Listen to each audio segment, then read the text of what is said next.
Ce sont des chercheurs qui ne sont pas forcément spécialisés sur les questions d'innovation démocratique et a fortiori sur les civic tech, qui appartiennent à des disciplines très différentes. Il y a 4 disciplines qui sont représentées ici. Marianne Cohendé est juriste, Stéphanie Wojcik est professeure d'information et de communication, Francis Chateau-Renaud et Mathieu Berger sont sociologues, et Bastien François est politiste, spécialiste de sciences politiques. Ils travaillent sur des objets très différents les uns les autres, mais il me semble être en mesure d'apporter un retour, un premier retour, l'idée d'un premier bilan, un premier retour à partir de leur perspective de recherche, de leurs préoccupations propres. Alors, Stéphanie Wojcik a travaillé sur la démocratie numérique. Elle est la seule à avoir travaillé sur cette question dans ce plateau. Elle est professeure de sciences de l'information et de la communication à l'Université de Créteil. Marianne Cohendé est professeure de droit constitutionnel à l'Université de Paris 1. Elle nous fait le plaisir d'être ici. Elle vient directement de Nouvelle-Calédonie, donc elle est un peu amortie. Et je suis vraiment très heureux qu'elle ait vraiment à la dernière minute accepté de venir. Mathieu Berger est professeur à l'université de Louvain. Il est sociologue et il s'intéresse, sociologue d'influence interactionniste, c'est-à-dire qu'il s'intéresse vraiment aux situations et il observe les situations. Alors là, je pense qu'il sera frustré d'une présentation qui est une présentation assez désincarnée, assez théorique des projets, mais je suis vraiment très heureux de l'avoir ici et de l'écouter. Bastien François est mon collègue au département de sciences politiques de Paris 1. Il est l'un des pères fondateurs de la 6e République et il a un regard, en gestation, mais il a un regard curieux et intéressé sur toutes ces innovations démocratiques. Et Francis Chateau-Renaud est un sociologue spécialisé dans les controverses. C'est l'un des grands sociologues français des controverses socio-techniques, de l'expertise, et il a une bibliographie absolument immense et une capacité de réflexion et de critique qui me paraît tout à fait utile dans ce cénacle. Et voilà, donc je vais leur donner la parole. Ça risque d'être un peu frustrant, on a eu des pitchs. Des pitchs de projets. Là, je vais leur donner la parole successivement aux uns et aux autres, dans un format à peu près identique au format de présentation, pour nous faire un retour, ouvrir des questions, nous dire s'ils ont la même fascination critique que moi j'ai par rapport à certaines de ces innovations, notamment au civic tech, et qu'est-ce que ça leur inspire. C'est un format très très libre, frustrant pour vous, donc la discussion pourra s'ouvrir à la fin de cette session d'intervention de chercheurs. Stéphanie. Merci Laurie pour cette présentation. L'exercice n'est pas du tout évident puisque il y a eu énormément d'initiatives qui ont été présentées. Elles sont toutes extrêmement riches. Il faut que tu parles plus fort, Stéphanie. Si tu peux te lever, ce serait bien. Vas-y, elle. Sinon, il y a des micros qu'on peut brancher. On a des micros? On peut les brancher très rapidement. Bon, vas-y, commence en micro et puis après... Okay. Oui, donc je disais que c'était un exercice qui n'était pas du tout évident parce que de très nombreuses initiatives nous ont été présentées. Elles sont toutes extrêmement riches et prise de parole va consister à essayer de présenter, peut-être une autre manière de catégoriser les différentes initiatives qui ont été présentées et de soulever un certain nombre de questionnements avec un focus un peu plus particulier sur un sujet que modestement je prétends un petit peu connaître, à savoir les civic tech. Moi je n'appelle pas particulièrement les civic tech, mais plutôt les entrepreneurs de démocratie numérique. Voilà. Donc, je crois qu'on peut remercier Armel d'avoir tenté de cartographier les différentes familles, puisque c'est un exercice qui était encore une fois pas du tout évident. Et moi, il y a différents éléments qui m'ont interpellée dans ces présentations. Et je vais essayer, donc c'est un exercice en temps réel, je vais essayer de vous les présenter. D'abord, la première chose qui m'a frappée, c'est la manière dont sont présentées les citoyens, ou en tout cas les qualificatifs qui sont évoqués dans les différentes présentations, pas de manière égale, mais on a entendu les territoires hautement citoyens ou encore le citoyen augmenté. Et je crois que c'est quelque chose qui peut paraître évident, mais dans la majorité de ces initiatives, ce qui se trouve redessiné ou repensé, c'est effectivement des modèles de citoyenneté. J'y reviendrai un petit peu après quand je vous parlerai des publics ou des participants de ces initiatives. Donc moi, ce que j'ai essayé d'identifier, c'est un certain nombre de tensions qui me semblent communes à l'ensemble des initiatives. Donc, je ne reprends pas la catégorisation des 7 familles, mais plutôt les points sur lesquels il y a semble-t-il, des désaccords parmi les différents initiateurs. Un premier, donc j'en aurai on va dire 4 ou 5. Et après, un petit point sur les civiques. Le premier point qui paraît être mis en débat dans les différentes initiatives, me semble-t-il, c'est le rapport à la connaissance ou à l'expertise. Avec des initiatives qui peuvent se distribuer on va dire, en 2 manières, je crois, de voir les choses. D'abord, des initiatives qui partent d'un présupposé, celui d'un citoyen qu'il faudrait éduquer, qui cherche, enfin, présupposé d'un citoyen qu'il faudrait éduquer, un citoyen qui chercherait à s'informer. Donc on a des initiatives telles que par exemple Vox, des comparateurs de programmes, et des initiatives qui considèrent que le citoyen n'est pas particulièrement mal éduqué, mais qu'il suffit finalement de mobiliser des connaissances ou des savoirs pratiques existants. C'est l'exemple que l'on peut trouver, me semble-t-il, à Villejuif. Donc voilà, première interrogation sur quel est le rapport, en définitive, qu'exercent ces initiatives à la connaissance et à l'expertise, avec encore une interrogation sur la place par exemple, des formateurs dans une des initiatives présentes.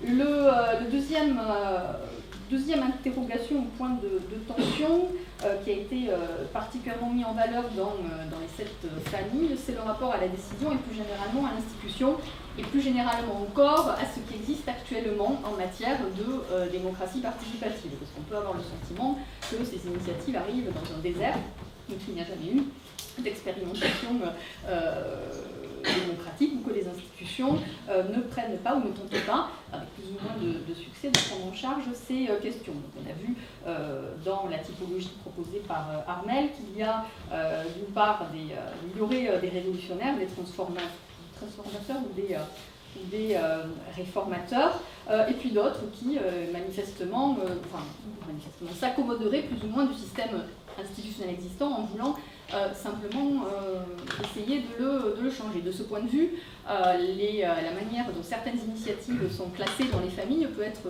discutée parce que, par exemple, c'est un exemple qui peut être auquel je veux bien être contredite, l'initiative de Ma Voix ne me paraît pas tellement s'inscrire dans une perspective révolutionnaire, puisque le système de gouvernement en tant que tel n'est pas en cause. Ce qui est en cause, c'est les gens qui sont supposés nous représenter. Il s'agit d'assurer une meilleure représentation, mais il ne s'agit pas de remettre en cause le fonctionnement institutionnel fondé sur de la représentation. Mais ça peut effectivement se discuter. Enfin, je vous dis que c'est pas révolutionnaire puisque l'initiative reprend, enfin, quand il s'agit de former des citoyens, on est dans cette idée que le citoyen, enfin, en gros, n'a pas les compétences particulières pour prendre en charge la représentation des intérêts. Donc on est dans cette idée que finalement, peut-être la professionnalisation n'est pas un si grand mal, mais en tout cas qu'il faut certaines compétences pour faire de la politique. Et que donc on a besoin d'être formé à cette fin. Mais troisième élément qui peut-être pas le plus important, sur lequel je pourrais revenir un petit peu plus tard, c'est la question des médiations techniques ou humaines, puisque un certain nombre des initiatives qui sont présentées, en plus de celles qui sont classées dans les civic tech, s'appuient particulièrement sur les technologies numériques, avec l'idée, en tout cas pour les civic tech, une idée assez ancienne et assez répandue, selon laquelle la technologie pourrait permettre de révolutionner la politique. C'est un discours très ancien qui pourrait être retrouvé à l'occasion de la mise en place en France dans les années 80 du Minitel. Donc quelque chose qui effectivement n'est pas se trouve en réalité, donc on verra pour ce qui est de ces applications, mais qui se trouve assez systématiquement contredit par les recherches empiriques sur différents points. Et puis le point qui est, qui me paraît un des plus importants et un des plus discutables, avant que je dise quelques mots des différentes conceptions de la citoyenneté ou de la démocratie que l'on peut retrouver dans ces initiatives, c'est les modalités de faire ou pas collectif. C'est-à-dire qu'on voit se dessiner encore une tension entre, d'un côté, des valeurs, c'est l'exemple toujours de Ludwig, et puis ce qui relèverait de l'intérêt. Certaines de ces initiatives, finalement, mobilisent une figure du citoyen qui est un citoyen plutôt individualiste, plutôt prompt à valoriser ou à faire valoir, on va dire, ses intérêts. On retrouve ça dans certaines des applications présentées dans la famille des Civic Tech, et on retrouve ça tout à fait dans la présentation qui a été faite de Stig, me semble-t-il. Alors justement, pour ce qui est des Civic Tech, on a bien noté, présenté par Armel, l'explosion d'outils, de plateformes, d'applications. Et je voudrais juste rappeler ou dire plus simplement que tout ce qui a été présenté, ce ne sont pas simplement des outils, mais ce sont aussi des dispositifs qui sont porteurs d'une certaine conception de la citoyenneté. Et on peut essayer de dégager, c'est pas moi qui l'ai fait, je parle d'une typologie qui est existante et qui est antérieure à la présentation de ces initiatives, une typologie qui mobilise en gros quatre, je parlais de 3-4 types, on va dire, de démocratie. Une première, c'est la plus présente dans les Civic Tech, c'est la démocratie individualiste libérale, qui est fondée sur la figure d'un citoyen individualiste, consommateur plutôt, de services, et qui cherche à faire valoir son point de vue. Et de ce point de vue, justement, l'application Stig qui nous a été présentée, mais d'autres également qui étaient présentes sur la diapositive, on peut dire que cela renvoie à certaines modalités de faire collectif sur le web actuellement. Je pense à des services tels que, par exemple, Yelp ou TripAdvisor, ou ce genre de choses où on note, de la même manière que l'on note des idées avec des propositions sur Steam, on note et on classe des restaurants, des hôtels, là on classe des idées ou des propositions, et puis après on note pour ces idées. Le deuxième type de démocratie qui pourrait être identifié, mais dans les Civic Tech, mais finalement dont on a assez peu parlé, c'est un type relativement ancien, c'est une démocratie qui serait délibérative, dans laquelle, on va dire, les applications viseraient à faire discuter ensemble les citoyens. C'est finalement celle qui a été la moins présente. Le troisième et dernière, avant de poser des questions peut-être, à nos praticiens, c'est la démocratie qu'on pourrait qualifier de contre-discours, c'est-à-dire celle qui vise à porter un discours alternatif, contradictoire à celui de l'institution. C'est particulièrement celle qui est mobilisée dans des dispositifs tels que Change.org ou Avast, dans des dispositifs de pétitionnement en ligne. Donc, tout ça pour dire que... Une minute, d'accord. Je crois qu'il faut avoir présent à l'esprit que les applications qui ont été présentées dans les Civic Tech, on peut élargir, je pense, le propos, tentent de traduire, entre guillemets, des problèmes politiques dans des dispositifs, et que cette manière de traduire des problèmes politiques dans un dispositif modifie la définition même des problèmes et leur gestion. Dernier point que je voudrais évoquer, puisque j'ai évoqué les nouvelles modalités de faire ou pas collectif, c'est, et peut-être en parler avec les différents praticiens, c'est finalement quels sont les publics ou les participants de ces différentes initiatives et expérimentations. Parce qu'il m'a semblé que dans la manière dont elles étaient présentées, les promoteurs de ces projets avaient quand même certaines habilités à manier, on va dire, le discours, ceci dit sans critique aucune.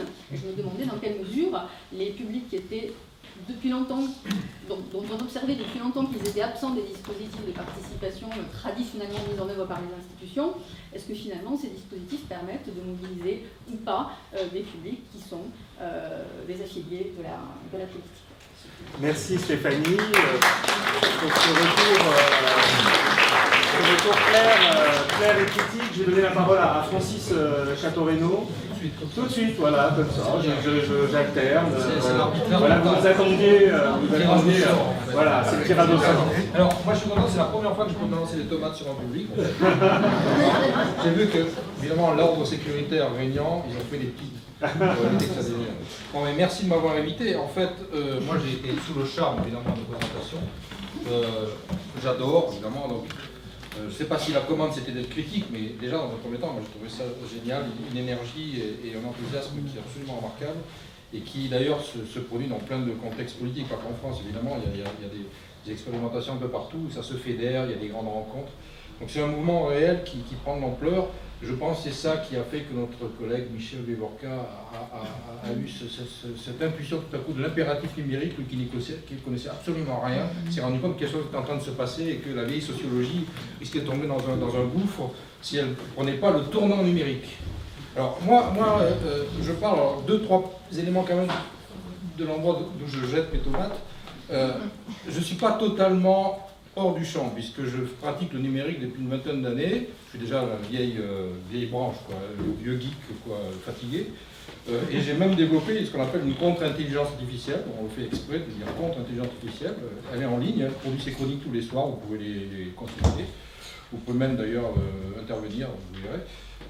Et on a fait ça en fait parce qu'on s'est rendu compte très vite que le numérique était aussi un champ de force à occuper par différents activités et la sociologie en particulier. La sociologie ne veut pas rester en spectateur ou en déconstructrice de ces opérations, mais devait avoir sa part à la fois dans la proposition de fabrication d'outils d'intelligence collective et en même temps d'outils qui soient orientés vers précisément un plus d'intelligibilité de ce qui se passe dans ce monde extrêmement complexe qu'est le web, qui pour moi est un champ de plus, mais un champ de force comme l'est le champ politique, comme l'est le champ économique, etc. Et en fait, c'est un lieu où se jouent des batailles extrêmement...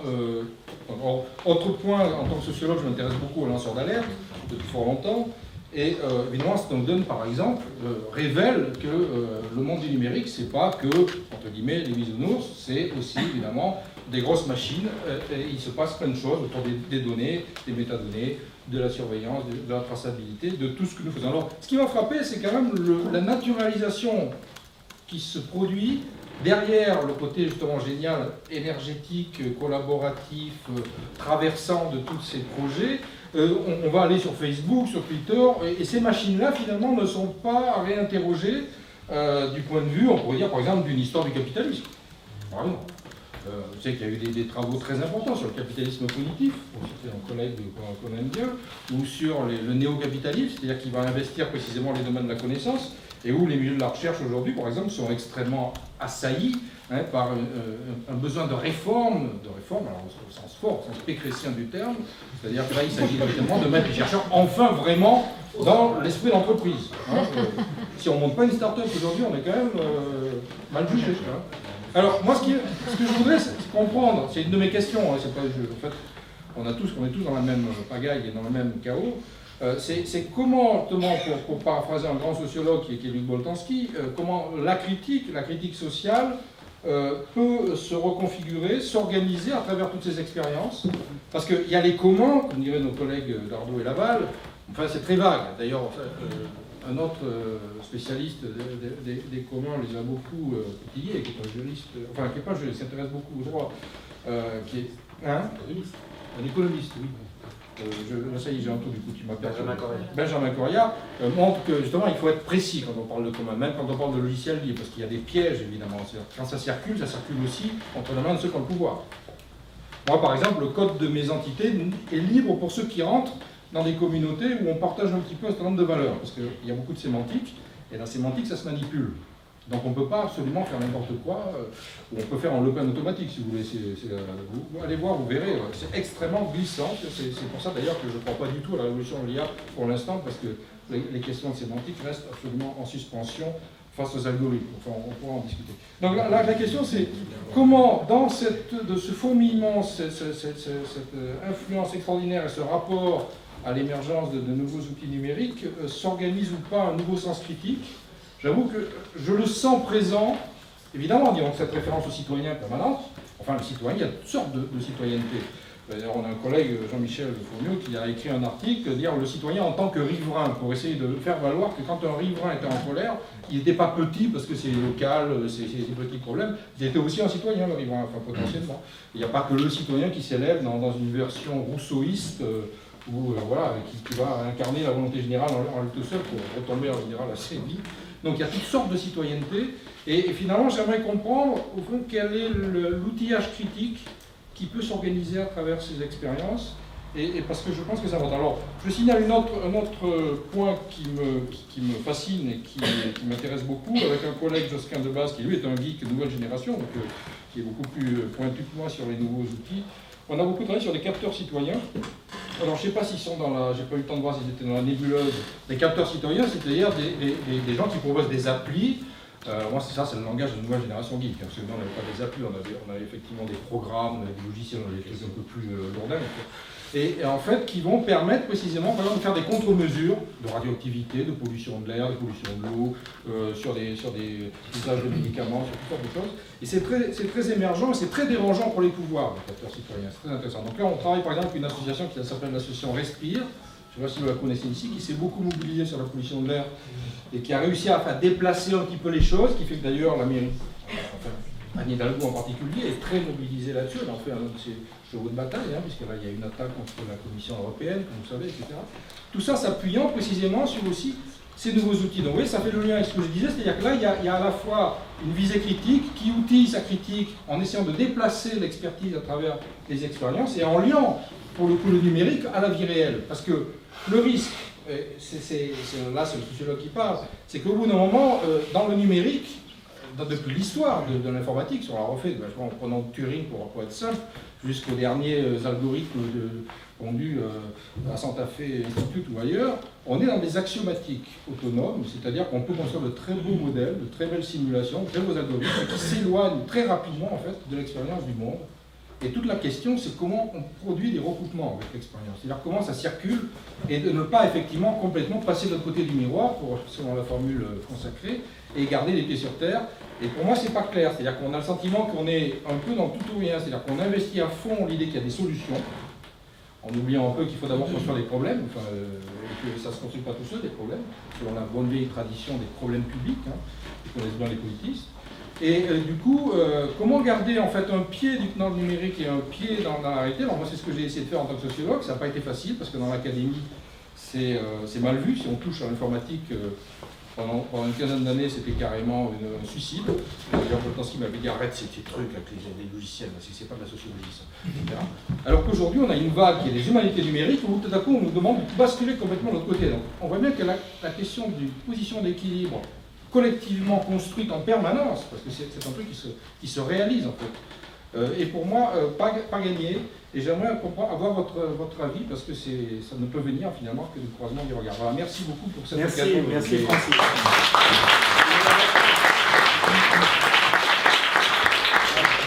Merci à François d'intervenir en tant que politiste, plutôt spécialiste des institutions.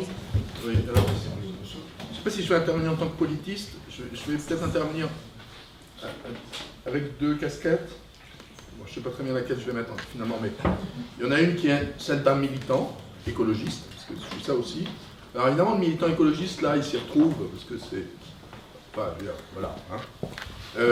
Et donc, de ce point de vue-là, je n'ai pas grand-chose à dire. Mais j'aime bien le dire quand même, parce que ça fait que mon regard est quand même très bienveillant. Peut-être plus bienveillant, beaucoup plus bienveillant que si j'avais été politiste. Le politiste, en réalité, qui est sociologue, donc c'est la même chose, il est quand même, je ne sais pas comment dire, plus désenchanté, quoi. Il croit un peu moins à ces choses-là, et quand il y croit quand même, Loïc par exemple, il croit, il sait que ça va mettre énormément de temps. Parce qu'on sait que ça met énormément de temps de transformer, enfin, de construire des démocraties, y compris dans des dispositifs matériels. On a un peu de mal à comprendre. Je prends toujours cet exemple, parce que personne ne le connaît, mais c'est un exemple facile à comprendre, enfin, tout le monde le connaît, mais personne ne connaît la temporalité de cet exemple, c'est il faut attendre 1913 pour qu'il y ait un isoloir et une enveloppe. Suffrage universel masculin, 1848. Donc pour un truc aussi simple que ça, avec, je ne vous raconte même pas les débats, etc., des débats tout à fait surréalistes d'ailleurs, ce qu'on les dit aujourd'hui.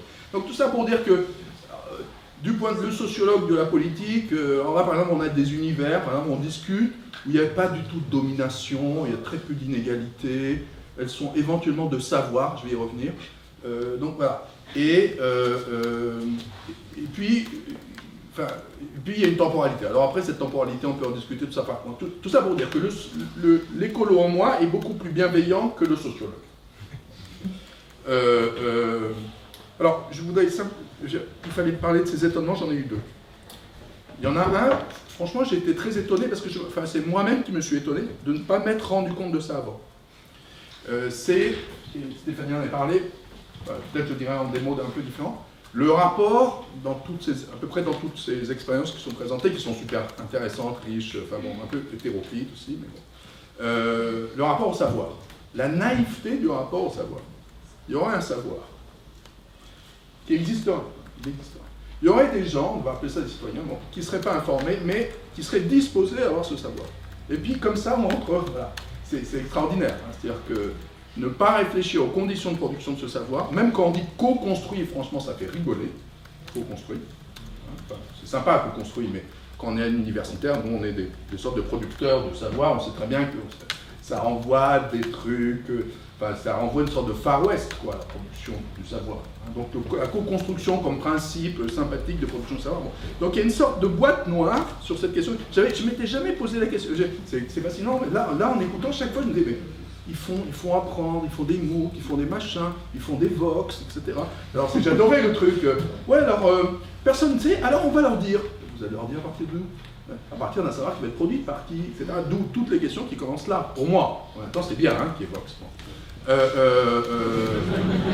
Non, mais non, je dis ça parce que je ne voudrais pas que ça apparaisse trop critique. Et puis il y a un autre point, ce sera mon second et donc dernier étonnement, là, pour ce soir, pour le moment en tout cas.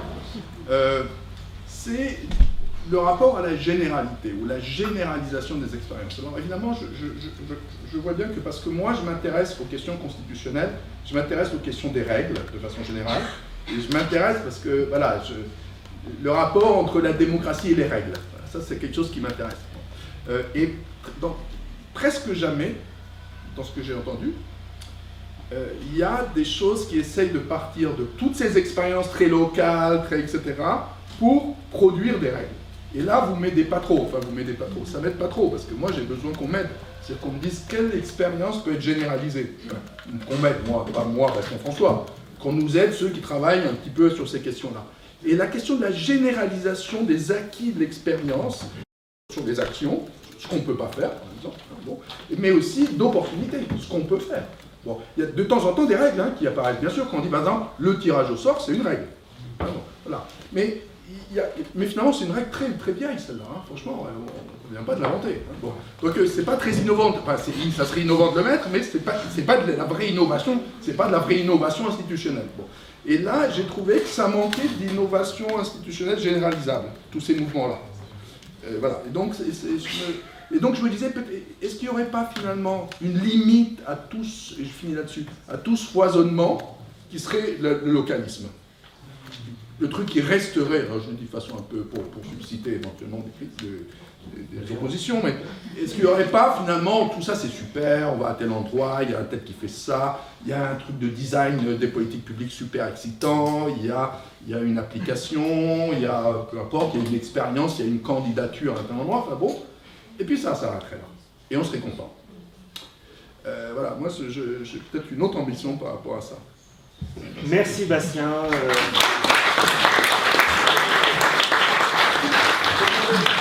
Je vais demander à Mathieu Berger de nous dire comment il a perçu.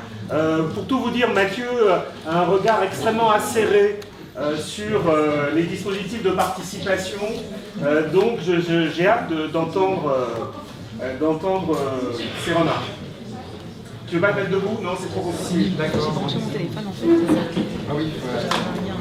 Et puis le chargeur, il y a un chargeur maintenant. Je suis un peu gêné parce que moi j'ai toujours mon petit, Ah oui. mon petit Bon, bah, ordinateur. reste assis, mais ce que je veux, c'est est-ce que les gens peuvent t'entendre? Je vais essayer debout et puis si. Bon, d'accord. Parle fort. Donc effectivement, c'est pas facile comme exercice puisqu'on doit à la fois prendre connaissance des projets, des initiatives. En plus, moi je viens de Belgique, donc je découvre largement. Il faut préparer ses remarques en direct. Alors effectivement, on le fait sans trop poser la critique parce qu'on n'en connaît pas suffisamment long pour pouvoir être juste dans la critique. Et en même temps, sans être critique, il y a toujours un peu l'angoisse de ne pas avoir grand chose à dire en tant que sociologue, quoi. Donc voilà. Alors je suis aussi assez globalement fasciné par l'exercice et puis par l'événement, très franchement, puisque à Bruxelles, généralement, quand on organise un événement à propos de la participation, de la démocratie, il y a genre 10 personnes à tout casser. Là, je pense qu'il y a quand même vraiment, c'est assez intimidant d'ailleurs, une vraie énergie. Alors j'ai 2-3 choses à dire, pas incroyable, je crois, mais c'est ce qui m'est venu dans ce temps de réaction un peu en direct à l'écoute des présentations. Donc Francis Chateaurenaud l'a rappelé tout à l'heure, je pense que c'était vous, il faut arriver à considérer, à mettre en lumière toutes sortes de façons de vivre et de s'engager en tant que citoyen, de différentes formes de citoyenneté. Alors elles ont été organisées, je vais m'asseoir, c'est quand même plus facile parce que je prends un peu. Est-ce que tu veux un micro? Non, est-ce que vous m'entendez suffisamment? Je vais essayer de porter un petit peu la voix. Donc justement, dans l'organisation en 7 familles qui a été proposée, forcément on a tous nos tentations, nos tentatives de réorganiser ça d'une manière ou d'une autre. Alors moi j'ai vu que malgré la gamme intéressante et importante des modalités qui a été proposées, j'ai l'impression qu'elles se présentaient quand même toutes plus ou moins comme des initiatives qui conçoivent la démocratie et l'engagement citoyen comme un engagement à la première personne en fait, en je et en nous. On n'a pas arrêté de dire je et nous depuis tout à l'heure. Et voilà, alors ça vaut ce que ça vaut, mais je me demande ce que ça donnerait en fait de thématiser les modalités de ces innovations démocratiques à partir d'une grammaire des pronoms personnels qui s'ouvrirait sur le tu, sur le vous et sur le il. Alors sur le tu, effectivement, qui serait plutôt une citoyenneté de la reconnaissance, je ne sais pas exactement ce que ça pourrait donner, une sorte d'engagement éthique, bon, d'un certain ordre. Qui miserait aussi sur le caractère difficilement connaissable de ce que veut l'autre, de ce que c'est l'autre, de ce que tu sais, de ce que tu veux, qui n'est pas exactement ce que je veux. D'ailleurs, j'ai l'impression qu'on n'a pas non plus beaucoup parlé de la question de la discussion, et donc d'un modèle effectivement pas très innovant peut-être, mais qui est l'idée en fait de la coordination des ma-voix les unes par rapport aux autres. Donc, démocratie, une citoyenneté en tu, une citoyenneté en vous, je pense aussi peut-être intéressant, c'est-à-dire qui assume l'altérité de l'animateur, l'organisateur, notamment le community organizer, qui pourrait en fait être bon et être efficace, puisque c'est des termes qu'on utilise ici, sans pour autant en fait se reconnaître d'un nous. Quand Saul Alinsky va travailler avec les habitants ou les populations noires du Southside de Chicago, il ne monte pas sur la table en disant nous les blacks de Chicago, quoi. Il assume finalement cette altérité, cette position en vous.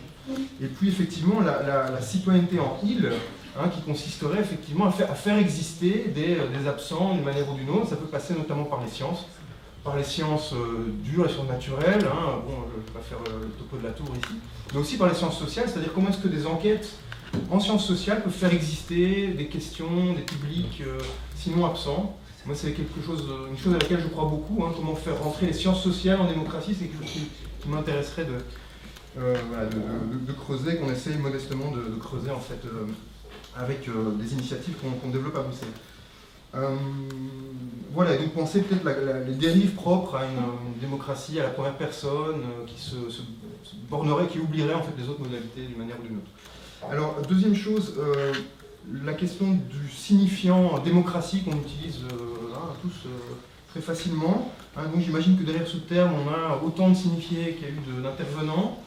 C'est évident, évidemment c'est ce qui fait aussi la force de ce terme, qui permet qu'on se batte, qu'on soit nombreux à se battre pour, tout en mettant derrière des sens très différents.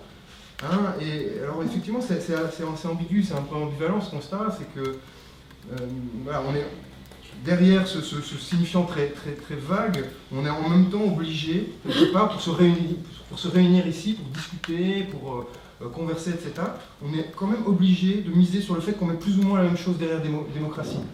Or, il se peut très bien que ce soit complètement illusoire et qu'on mette en fait des choses extrêmement différentes derrière. Donc voilà, je suis toujours fasciné par cette question-là, cette idée que pour communiquer, on est obligé de miser sur le fait qu'on s'entend sur démocratie, alors qu'on sait que c'est pas vrai du tout, et que si on devait creuser ou spécifier le sens du terme pour chacun, on se battrait plutôt que de discuter, boire un coup. Bon. Donc il y a quelque chose derrière ce signifiant vague qui fait sa force, et qui en même temps peut faire aussi sa faiblesse à partir du moment où on oublie que le terme en lui-même est problématique, quoi. Et que, de fait, nous ne nous voilons pas la face, on met tous quelque chose de très différent derrière. Et donc oublier la démocratie comme problème, je pense que c'est quelque chose, en fait, c'est peut-être un risque qui pointe dans les présentations que j'ai vues ici, quoi, où effectivement on mise non seulement pour la possibilité de la communication, mais pour l'action collective sur le fait qu'on met tous quelque chose de commun derrière la démocratie.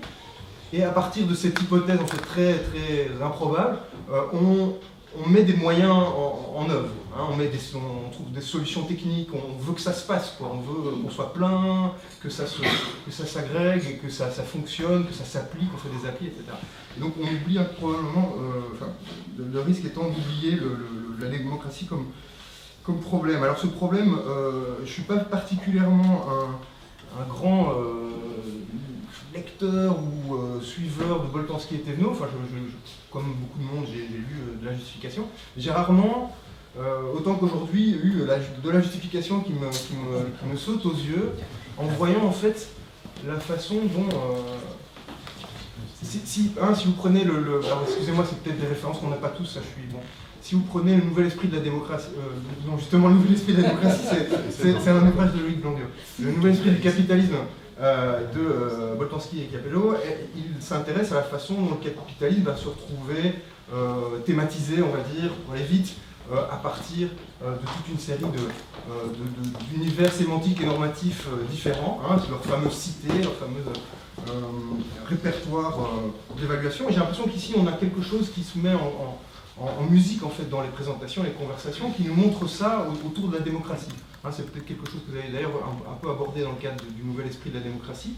Mais on voit ici comment sous une impression d'être tous d'accord, on thématise en fait la démocratie en la raccrochant à des cités, à des univers en fait assez différents et potentiellement concurrentiels, contradictoires les uns avec les autres. Hein. Donc, alors je vais aller vite, mais quand on parle de civic tech, c'est une sorte de compromis civico-industriel, enfin je veux dire au sens de la justification. On pourrait multiplier les exemples.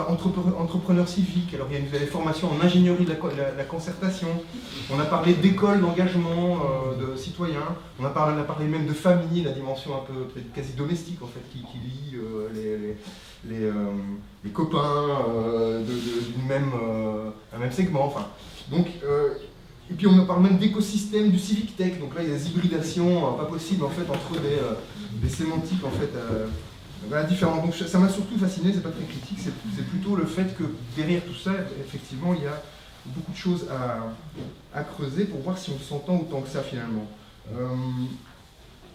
Il me reste une minute. Effectivement, et donc derrière tout ça, parmi ces différentes cités ou polices, on pourrait les appeler des polices, la façon dont l'engagement se thématise en fonction d'un univers voilà, de référence, j'ai l'impression quand même la dimension technique et industrielle, on va dire, le fait qu'il faut produire quelque chose, alors évidemment pas n'importe quoi, mais pas non plus quelque chose qui serait trop étayé sur le fond au niveau de sa problématisation, quoi. Donc ça m'a paru. Alors la dernière chose que je voudrais dire assez rapidement, c'est autour de le contraste ouvert démocratique, fermé autoritaire. Hein, donc là effectivement ça renvoie un peu des travaux récents où en fait on essaie de montrer comment notamment ces différentes cités ou ces différentes polices auxquelles on va raccrocher ce qu'on entend par démocratie comprennent tout à un niveau ou à un autre en fait un principe de clôture. Et il n'y a pas d'ouvrage de philosophie politique ou de théorie de la démocratie qui n'entend pas en fait un certain principe de clôture, quoi. Qui peut se thématiser de nouveau de manière très différente, hein, et on ne va pas le faire ici, mais je pense qu'il ne faut pas oublier que notamment la démocratie ferme à ses ennemis, aux ennemis de la démocratie. On peut pas, quand on dit qu'il faut mettre toutes nos singularités ensemble, etc., il y a des singularités insupportables et avec lesquelles on ne doit pas composer, par rapport auxquelles il faut rappeler des règles justement. Il y a finalement toute... je pense cette question de la clôture qui est nécessaire à poser dans chacune de vos expériences, et justement la possibilité en fait d'identifier des non-membres et des malvenus. Notamment ici, on voit que ce malvenu, en fait, il se dessine déjà dans le langage qu'on utilise. Hein, quand on parle du nous, il y a un pas nous normalement qui devrait être éclairé. Quand on parle du fait qu'il faut être tous des citoyens hyperactifs, que la délégation c'est nul, etc., on met à distance la personne qui n'est pas civiquement hyper engagée, qui a peut-être plein d'autres chats à fouetter, ou qui est, je sais pas, un poète contemplatif qui s'en fout. On l'aliène d'une manière ou d'une autre. Donc je pense qu'il faut peut-être s'interroger à la fois sur cette focalisation sur le nous, qu'est-ce qu'on entend par là, quel est le rapport en fait entre ouverture et fermeture, on pense, entre inclusion et nécessaire exclusion en fait. Et je pense qu'on parler d'exclusion, c'est pas déforcer l'idée de démocratie, en fait, c'est défendre la démocratie contre ce qui la menace. Merci Mathieu.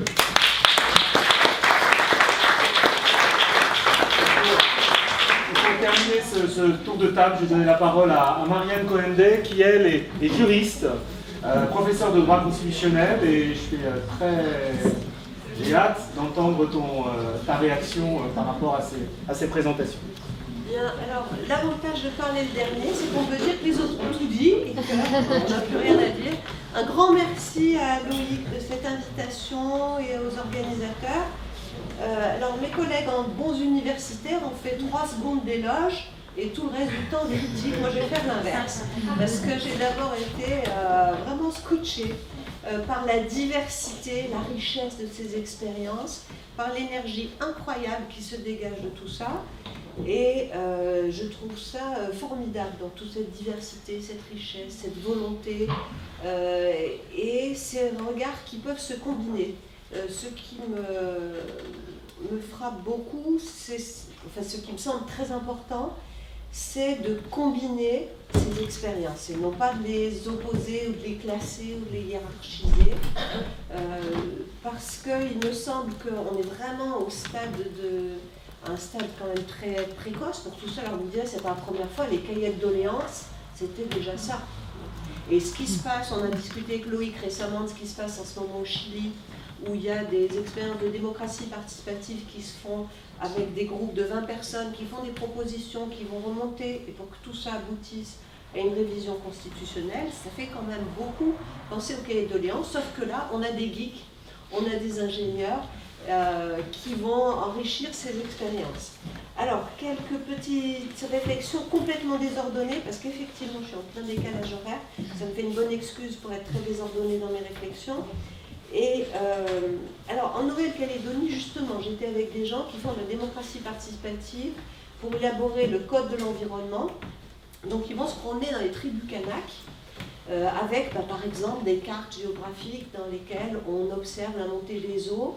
Et tous ensemble, on va définir des règles pour essayer de convenir de la manière dont on va réagir dans la tribu et comment on va organiser les coutumes de la tribu et le droit de l'environnement pour que ce droit de l'environnement soit, d'abord, reflète la volonté des personnes qui concernent, en l'espèce tribu Kanak, et ensuite soit efficace. De même pour la protection de la tortue, parce que pour les fêtes Kanak, on mange de la tortue, et elles sont en train de disparaître. Donc il faut que ce soit les Kanaks eux-mêmes qui prennent ça en compte, et puis qui prennent ça en main pour définir ces règles, parce que sinon, évidemment, il n'est pas question d'aller mettre des gendarmes partout.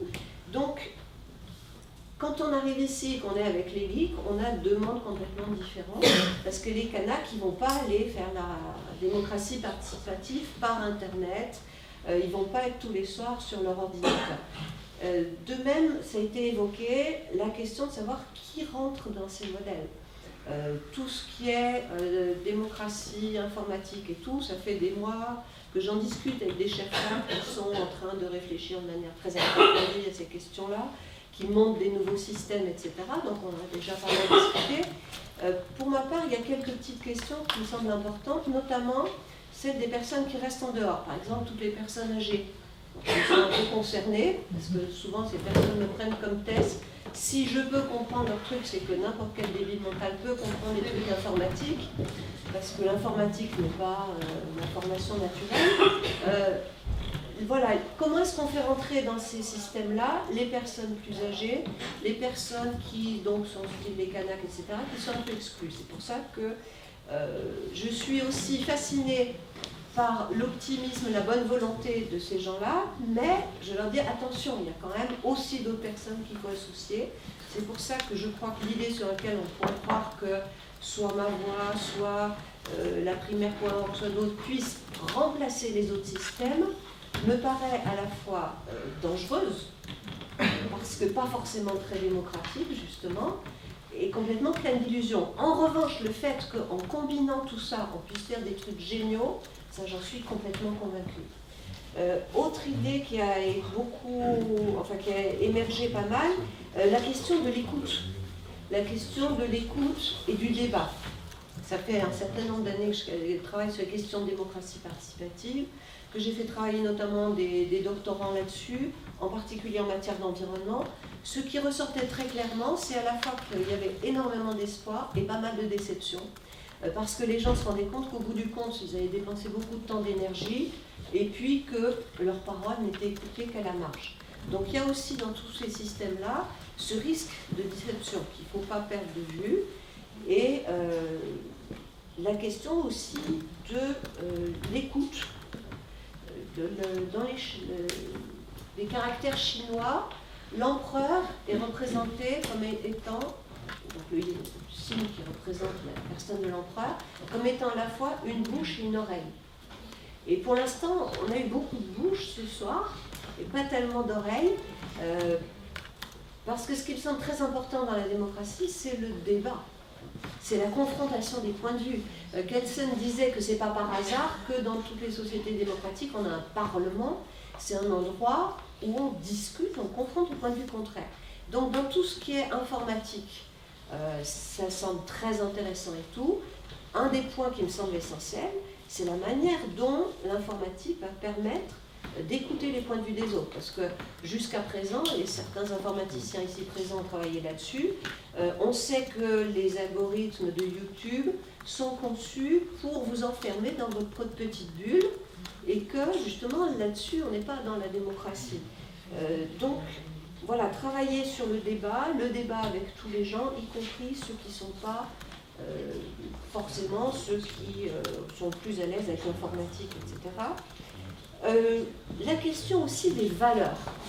Question des valeurs dans tout ça, j'en avais discuté notamment avec des gens qui travaillaient avec la primaire.org, et ce qui m'avait complètement stupéfaite, c'était que leur proposition de classement, c'était de faire émerger des gens exclusivement à la tchatch. C'est-à-dire que pour sélectionner les gens qu'on allait écouter, on se fondait uniquement sur leur qualité d'orateur et non pas sur les valeurs auxquelles on croit. Et c'est bien de dire les partis pourris, les partis on les jette et tout, mais ils ont quand même cette fonction de porter des valeurs. Alors qu'ils les portent mal, pas assez, on est d'accord. Mais il me semble que dans tous les systèmes, quels qu'ils soient, il faut se faire émerger ces valeurs, et justement, notamment pour dire, bon, les valeurs d'exclusion, de racisme, etc., c'est pas nos valeurs, et il me semble qu'il faut replacer ces valeurs un petit peu au cœur des débats. Et pour terminer, juste sur la démocratie, moi, il me semble au contraire que une vision de la démocratie qui est ressortie beaucoup ce soir, c'était celle qui a été soulignée par Rousseau et par Kelsen. Rousseau qui disait être libre, ce n'est pas n'avoir point de règles, mais c'est n'obéir qu'aux règles auxquelles on a soi-même consenti. Et Kelsen ensuite dit que la démocratie, c'est la synthèse de la liberté et de l'égalité. Et cette synthèse, au fond, se fait essentiellement par le fait que, et c'était l'idée des Grecs aussi à Athènes, c'était l'idée selon laquelle on est en démocratie si on fabrique les règles auxquelles on est soumis. Et ça, je crois que toutes les communications qu'on a eues ce soir sont vraiment centrées sur cette idée. On veut être soumis aux règles auxquelles on a contribué.